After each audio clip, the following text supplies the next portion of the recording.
G'day punters and welcome to the Wild West. We are brought to you by Betfair Australia.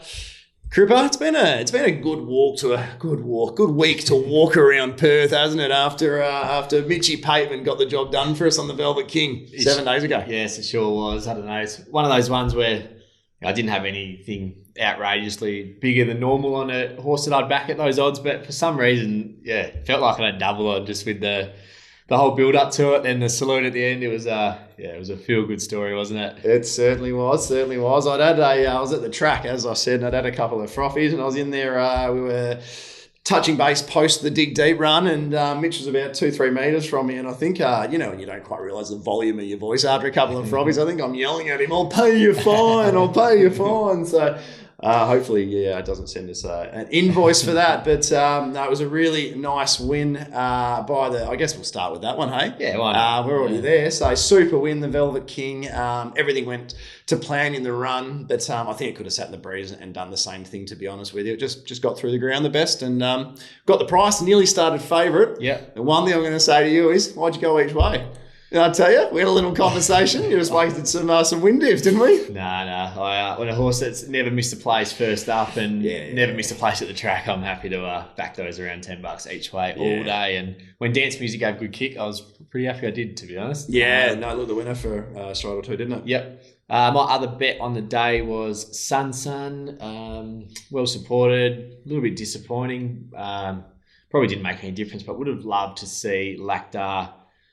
He almost went into the race thinking he was going to lead, and if you'd listened to the comments of Jim Taylor on radio before, there was just no way that Zephyr Queen was not going to give him a soft time out in front. Yep. So he sort of wish he didn't bustle it, but in saying that, I think the horse went unders, and now he's a query. We know he's a good horse when he gets his own way out in front, but I thought he could do the same, taking a sit, but now slight query. So it'll be interesting to see how we mark him next start and how the market reacts.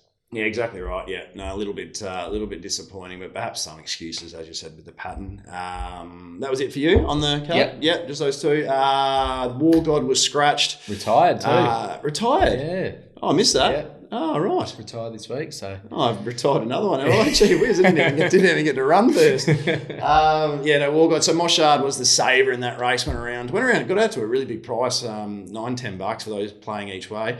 I wasn't one of those ones smart enough to play each way. And I said the main reason I liked Moshard as my saver is I thought it would settle closer.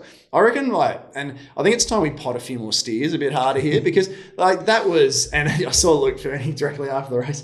I don't think Luke was big on the steer either, but I probably shouldn't say too much about that. But Luke, Brad jumped about 4th or 5th on Moshard and just let it go back to last in the fence. No urgency whatsoever, and it was never in the race. From there, it had to try and pick up ground on Leading Girl, who had the sit 3 wide. So it was a super run, beaten under a length, ran third. So I was happy with the run. And then in the last, Boomtastic and Nerodio. Nerodio got out to sort of 5:30 type thing. So that was the saver in that. So we got some money in the last, probably a little bit fortunate that Battlestorm maybe had a little. Yeah, what do you make of that? Oh, Battlestorm was home. Yeah. All money, yeah.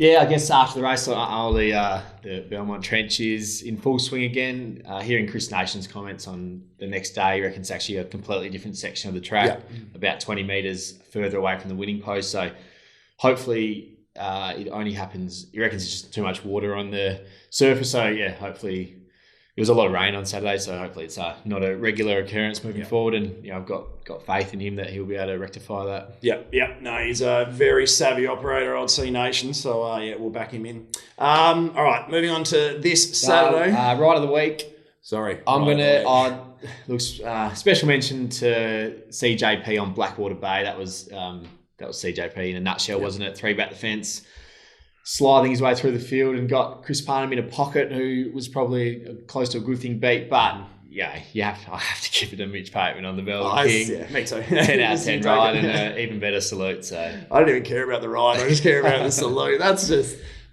good stuff, isn't it? And also, little pot at Perth racing. It just annoys me how you'll find Mitch, but then they'll use it for their advertising moving forward. I just think you can't have your cake and eat it too. And you know who else got upset at Mitch? His mum texted him. Oh, really? He said, "Yeah, doesn't like Mitch standing up in the iron." So he was telling us earlier. So, Fair enough. Mums are always right, so that's okay. But yeah, Perth Racing, just I don't know about the fines on the salutes. Like if he falls off, he's going to he's going to be in trouble. But health wise, but then probably get a massive ban. So I think it's like a jockey when they sit up on the line. It's all well and good until they get done. So yeah, I don't know about it. No, pretty sure Kira once got fined when she won the Perth Cup, but then they used it as their billboard for about 3 years later. So was that on Western Jewel? Western Jewel, yeah, right. Yeah, no, it should be encouraged, not fined. Yeah. So I'm with you there. Who are we following going forward? I'm going to follow Graceful Girl. The sectionals that she's running at the moment just scream potential superstar, and look, she did it after finding a bit of trouble in the run, and the whip was never even used, and that's going to be a spoiler alert because I won't be taking too long to follow her, so we'll talk about that later. But finally, we're not too many of ours. We were talking about it before. Not too many. We get the opportunity to back next start because I don't find the right race. But we're going to follow Dig Deep coming out. Wait for Age, the champ. Wasn't that a run? Good, yeah. Like I saw you later on that evening, and I think I was a little bit cock over about Dig Deep's performance that day. So very excited about going to the Hyperion as an owner of Dig Deep in a fortnight's time. I reckon I think we'll be hard to beat over the mile. Hard to beat, yeah. Okay. I reckon the Velvet King with any sort of rain will be extremely hard to beat. I already know that he's ran a career best figure, and but yeah, if Dig Deep draws a gate, then look out. Yeah, I think Leading Girl is going to go there, so we probably won't have Pike either because he'll be probably committed to the Cerise and White. Anyway, we'll touch on that next week. We're going to look at races 6, 7 and 9, 7 being the feature, the Raconteur Stakes. Very little for me this stage of proceedings. Managed to talk about it for 2 hours in the podcast earlier, but very little for me. So I think it'll be the Decrypt show today, mate. So lead us on our way. It does look not a thin card, but quite an even one. And yeah, like Terry said, there's a lot of races where I don't have much interest at all, but I found a couple of each way bets, and then I've got a best of the day. So we'll start in race 6 now.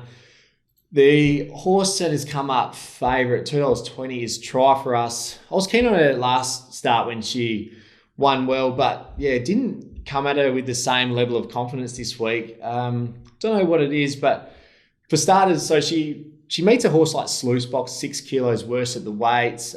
Due to the new month, the 3-year-old allowance is not as great as what it was in May.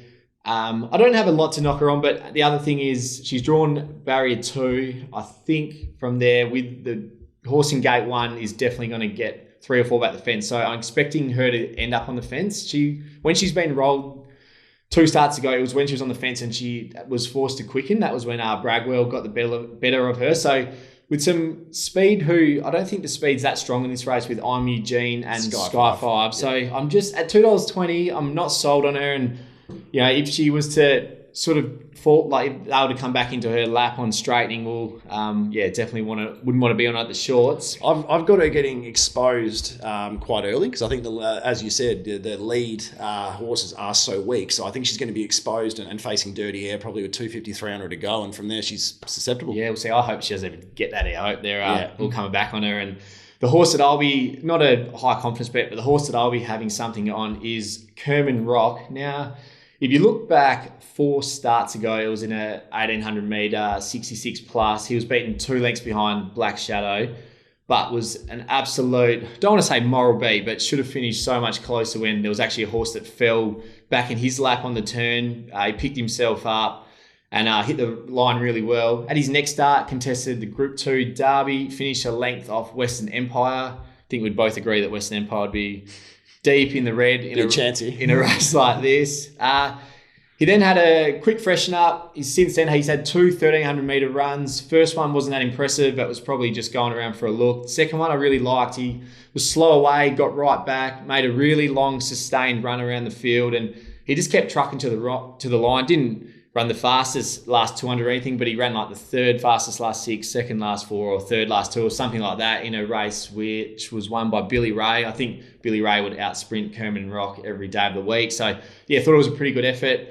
Finally gets back up into his distance wheelhouse, up to a mile, drawn barrier 3. I'm praying that Sean McGrady is really confident out of the gates. I'd actually love to see him in the 1-1 on the outside of his main danger, which is Try For Us, and sort of pull out 3 deep and get going on the turn. And I reckon if everything goes to plan from a Matt point of view, I reckon he can run a race at around that double figure quote, and I'll be having saying each way on him. Yep, I like that. I'm with you in knocking try for us. My problem was I couldn't come up with what to beat it exactly. Kerman Rock, Treasured Crown, double play is probably the way I'm looking. I think Treasured Crown, while we'll be over 2,000 plus, I think it's a horse on the way up. You can forget the little campaign it came back for last prep when I had 2 months off and came back and put in 2 shockers, and I think that's probably the reason Treasured Crown will go around probably about fair $12 plus late, I reckon. But yeah, Kerman Rock has won 1 of 14. That should say 2 or 3 or 4 or 14. So I can definitely see where you're coming from there. And I like my little stats. Kerman Rock in a 14 start career has backed up off 7 days 6 times, which is it's quite incredible, isn't it? And one of those occasions, it was, as you said, beating the length Western Empire in a derby. So there's no issue with the 7-day backup. Yeah, Chris Willis really isn't mucking around with this horse. And he's actually backing up for the second time in a row off 7 days, but he's done that before in his career, and on that occasion he ran 1.6 lengths behind Magical Dream. Yep. So yeah, no issues there. I trust that the stable have got him ready to go. So I like it. Not a huge outlay, but yeah, at around, I think it was $11. So something each way on him. Yep, it's a real case of the favourites unders, let's get it beaten. And that's definitely value, so I like it. Race number 7, the Raconteur Stakes for the 3-year-olds, 1,400. There was a stack of noms initially. We're down to 9 runners, but while there isn't a lot of quantity, there's plenty of quality here, Crep. Yeah, great little race. Look, you probably got, before I start, do you think anything can win other than Graceful Girl, Billy Ain't Silly, or Soleil? I'm calling it a 2-horse race. I'm going to go one step further, and I'm taking on Billy. I know the figures are strong and the numbers are strong, but I don't think Billy has. I think it'll be different having a nice strong horse in the breeze, and then I don't know how you've mapped it, but I've got Soleil, probably 1-1, and She's God to You leaders back. So real strong horses riding your hammer, and then Graceful Girl will be aiming to be somewhere near the back of Soleil from there. I just think they're too close to Billy. Back to the 1,400, no claim to Lecter. Yeah, okay. No, I'm definitely not suggesting that Billy Ain't Silly can't win, but I line through it. Okay, no. There's 3 chances for mine. Written Matter's got a heap of X factor, but at the end of the day, he's won 2 Class 1s and he's drawn 9 of 9, and the stable have already said that they're going to be riding him cold, so I'll cross him off the list. Now, look, so out of the 3 that I've talked about as winning chances, you've got the 2 that have proven, Billy Ain't Silly and Soleil. Now, and then obviously the third one is your potential, and that's Graceful Girl. Normally I'm a punter who goes with the proven over potential, but I've really been sucked into what I've seen with Graceful Girl. So this has got a bit of what was that horse we went to Bunbury? It's got a bit triple missile. Triple missile about it. That didn't go very well for us. That didn't go well for that. Once bitten, not twice shy. Yeah, exactly. And triple missile didn't have the face and white on either. So. No, exactly right. First up, we've talked about it a lot. Terry was keen on it that day. She got back over 1,100 at Ascot, which on a leader bias track. Found trouble at the top of the straight, was absolutely enormous in defeat, reeled off all the fastest splits of the day. Second up, stepped up to 1,200.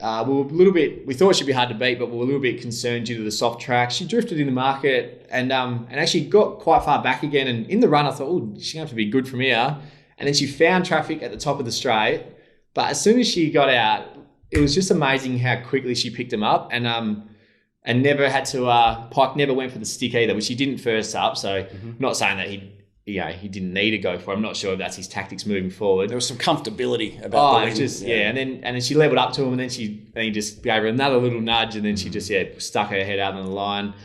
Again, her splits were magnificent. The only horses who ran faster the last 200s were those in a 72 plus 1,000, where they actually. We've Got Dreams, got it soft out in front. They went quite slow, so they're always going to run home pretty fast. Whereas she was in a solidly run 1,200. So yeah, I reckon her splits were probably the best of the day comparatively. Backs up off 7 days, steps up to 1,400 meters. Her last figure actually rated through the roof, so it's not even a potential for me. I already know that she can. She's got the best figure in the race out of the 3 actually. Hoping she gets 1 out 2 back on the back of Soleil, and if Bikey can pull off Soleil's back on top of the straight, I'm really, really looking forward to seeing how she lets down again. Yeah, no, she looks like she could be something. At this stage of the year, we start thinking, who's Bob's next big one? Who's going to be his railway horse? Who's going to be this and that? And Graceful Girl, Leading Man, Bright Diamond. We'll touch on later. There are a few of those, but I just get the feeling about Graceful Girl, if she can just learn the caper, and just not hit that flat spot, not just begin that little bit sharper. I think she's probably the one maybe with the most X factor of a lot of them. So really looking forward to this race. I'm especially with you tipping Graceful Girl. Once the army come, the Cripper army come, Solaya's probably going to get out to a backable for me. But I'm a big fan of Solaya. I know that last campaign, once she got out to sort of the 1800, 2200, and she was racing super, but her go, they always said, is probably the 14, 1600s type thing. She may need this run, and that's probably in Graceful Girl's favour, that she may need this. And the Belmont Guineas is probably her main aim, but she maps super, and her runs at the 1400 where she beat home Kiss on All Four Cheeks, Western Empire, and the start before that, she was narrowly beaten by Cryptic Love. Last of the line, Comfort Me were behind her. So she's a super horse. The one thing she's got in her favour over Graceful Girl is professionalism, you got to say. She'll land boxer, she'll peel off run, she'll give a kick, but Graceful Girl may have more brilliance. Cracking horse race. I'm not going to get heavily invested here. I'm actually going to try and enjoy this as a spectacle to some degree, but it looks a great race. Yeah, I've marked Graceful Girl $2.40. Because it's a feature. The markets have been up since Wednesday night. There was some $3 available early. It's sort of trimmed in a little bit now, $2.70. I reckon she'll probably trade around that. Yeah, I don't think she's going to start $2.20 or anything. So I'll probably, tomorrow when I tip her, I'll probably tip her as a fixed odds play, but would not surprise me at all if that price really holds up throughout betting. Yep. Yeah. It's a type of one because you've got to fit Billy Ain't Silly, those three horses that we've said into your 100% market. So I think Written Matter and a couple of those that are around that $10, $12 mark will probably shift out in the market. Yeah. But yeah, you've got to fit them all into 100%. So yeah, definitely take sort of not really respecting that. The other form line, the 3-year-old 62 plus race, which No Surrender was probably the best of those just because he was the one that carried the weight. But yeah, he's not going to beat Billy Ain't Silly sitting outside him, that's for sure. No, concur completely. The last race of the day, the Cool Ridge Handicap over the 1400 metres. Lead the charge again here, Crip. We're gonna look around Bright Diamond. Yeah, so in race 6, I looked around Try You for always Us. want one starting with a side. You always want a tip that starts with a side. I looked around Try for Us in race 6, and I'm really happy to take on that horse at $2.20. But in race 9, while I am going to take on Bright Diamond, it is with a great deal of reluctance. With a heavy heart. Yeah, I think Bright Diamond was absolutely super first up. Good thing beat. She would have gone straight past Purely. I had every chance. Up to 1400, barrier 4, yada, yada, yada. I think only bad luck beats her, and on paper she looks an absolute moral, but horse races are not run on paper, are they, Terry? And stranger things have happened. So I'm going to try and get a beat. This is good cliches here. Yeah, again, each way because, I'm going to back Comfort Me each way. If Bright Diamond wins and Comfort Me runs how I expect him to, I'll get my money back plus a little bit more. So, and if he doesn't run top 3, who cares? It was he went unders anyway. So I'm just going to quickly touch on Comfort Me's last 6 runs. He's probably the most unluckiest horse in WA, I reckon. So 6 runs ago, resumed, badly held up in a race that Platinum Bullet won. Resort Man was also in that race, which everyone knows I have a huge opinion of. 5 starts ago, got back on drew 12 of 13, got back on a really heavily leader by stay at Pinjarra, ran all the fastest splits of the race ran 5th, beaten 3 lengths. 4 starts ago, this is probably the one when he didn't have any bad luck, but he ran 4th behind Cryptic Love, Solaya, last of the line. I think those 3 horses have now won 5 listed races between them, so that's really good form. 3 starts ago, caught in the box seat in an absolute dawdle. All the horses were making their runs early because of how slow they went. Just absolute sick watch for favourite backers then. Before 2 starts ago, the last run of the preparation, probably a little bit disappointing on the eye, and it might have been an end of prep run, but that was a day at Pinjarra when, unless you were leading, the fence was absolute quicksand. You just couldn't make any ground up on it for whatever reason, whether it was kickback or it might have just been a bit of an uneven surface. There was a bit of rain around at Pinjarra that day. And then first up this campaign, off a really, really nice trial, just tough watch. 3 deep the trip, pushed out 4 wide on the turn, went down at a lip to Magda Force, who was absolutely flying in the goldfields. Geez, that was a good spiel, wasn't it? That was very good. I agree with you in regards to just stiff as stiff as anything. Long story short, the unluckiest horse in WA. Yep. Now, second up, 1,400 metres. Draws very close to Kelvin. Comfort Me's in 8, Kelvin's in 6. Hoping Comfort Me rolls to the front. Kelvin can sit outside him. And from there, I just, it's hard to get bad luck in the breeze. And knowing him, he probably will somehow find it. But I just really, really looking forward to seeing this horse have every chance, because I think his best is very good. Highlighted 2 preparations go by beating Leading Girl when he rated through the roof. Yeah, no, it's his best is very good, as you said. Should be running a big race. He's one of our horses to follow, actually. So we're finally being able to back one of our horses to follow. But you said at the start, the only thing bad, luck beats Bright Diamond. And I think most people that have followed me stuff know that I'm not really much of a hop into favourites type backer. This is a card, right? Not a huge amount. There's a lot of little specky bets throughout the program. We touching on the podcast for anyone that's got a spare 6 hours to listen to at some stage. But I just think Bright Diamond is a good thing for the day. And if we can get even money, I'm happy to play. Should have won last start. Even if you look at the head on, I remember I said to you last week, I said, maybe it had its chance. I watched the head on a bit closer, and Sean McGrady is really pushing on Apollo, and he never got to have a proper crack at him. Yeah. So she would have won by panels. Her only go at the 1,400. She finished in a line with Puckapunya and Levitate, who are 2 very, very, very sharp horses. Look, I think she just goes through the grades.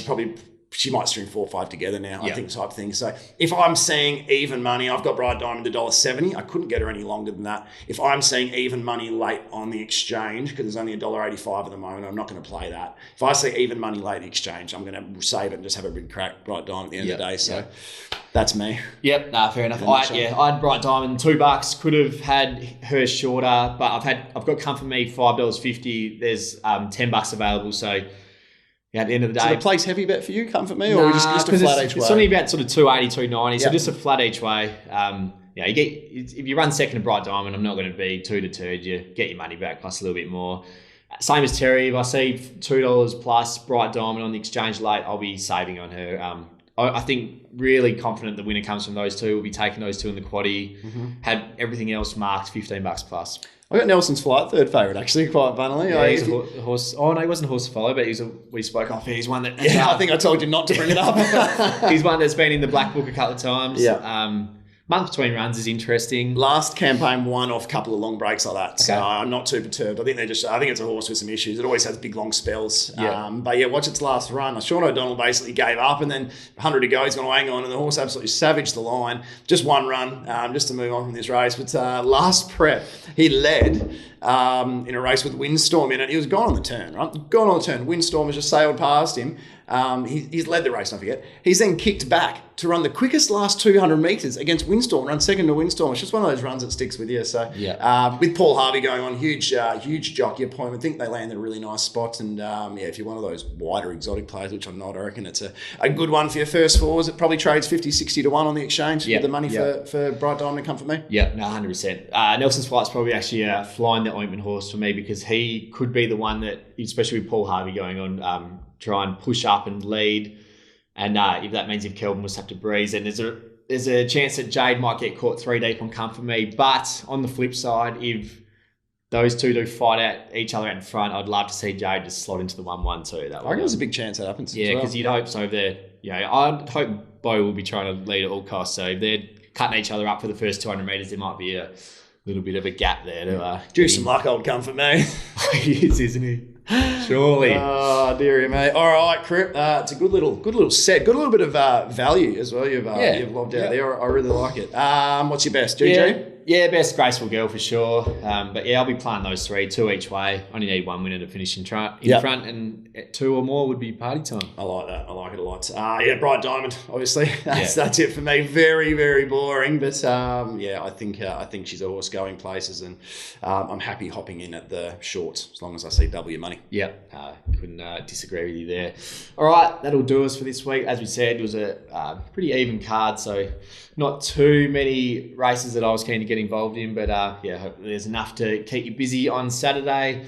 Now, as usual, cripsracing.com if you want to see more of my stuff throughout the week. What do we go at in May? What was it? What was the percentage? 66. 60, yeah, I think so. 66? Percentage? I can't remember. Hang on. I think it was 40 odd, wasn't it? Yeah, might be 40 odd. Go 66. That sounds better. No, what was it? Just consistently throwing out big numbers though. Like I might be 40 odd. I give you a little bit of a plug on this show occasionally, but you're just consistently going at just type of numbers that are really difficult to go at. And the one thing I liked what you included in your last tweet was your Betfair starting price, because it can be difficult to always get top price, and it's they move so quickly. So it's a service where you can sort of just set and forget it. A Betfair SP type thing is really good as well. Yeah, so. sorry, 46.2. There we go. Yeah, that'll do. But yeah, no, that's the thing. Like at the moment, A little bit of gravy. I always like to see months when Betfair goes well, because the corporates are absolutely allergic to taking any bets at the moment, and Betfair. That's good. While the corporates are just going downhill, Betfair are going the exact opposite way, and very only place to bet, isn't it, Terry? Yes, it certainly is. It certainly is. All right, 1-1 pod as per usual. If you want to hear Terry and BJ's full preview of the card. Also, SEN, the Betfair Edge is back. That is popular demand. Yeah, by popular demand. Banging the door down. That is with Terry and Miles Fitzner. Always a good listen. That will be on the station 6:57 a.m. So that's a station, not a time, at 9:30 a.m. I haven't told him to say this, by the way. Well, I remember I got it mixed up in my head when I said it last time. It's a nightmare, isn't it? So 9:30 a.m. Western Standard Time on 6:57 a.m. station. Yep, and you'll be making a weekly appearance with your best at the end of the show. I'll be coming on and giving a tip. And Saturday morning it's on as well. Saturday morning. They still haven't found a guest this week, so it could even be yours truly. I think it is. I think it'll be That's interesting. Definitely not my popular demand. Well, I think it'll be interesting. A lot of people follow your stuff, and a lot of people love what you're tipping and a part of your service. But knowing a bit about you, I think it'd be quite interesting. So ask you some of the hard questions. So 10 with Terry. 10 with Terry. Yeah, it's been a while since I give that a run. All right, very good. That'll do us for this week. Good luck on the punt. Oh, we did touch on as well. Forgot to touch on Eagles v Blues. I reckon I might be going mad here. So are you favourites? Yeah, we are. I'm tipping it. Carlton. Yeah, you got to. Like, we're paddling. Timmy Kelly's out now as well. I mean, we've got... You talk about Comfort Me being the unluckiest horse. The Eagles got to be the unluckiest list, don't they, going around? You're absolutely kidding me. Gee whiz. So, Harry Mackay to kick 7, Carlton by 40, I reckon. Probably. No. That would be perfect. No, we'll lift. Budgies will lift. It'll be our day. All right. So, good luck to all your bets. Good luck to Carlton, and gamble responsibly.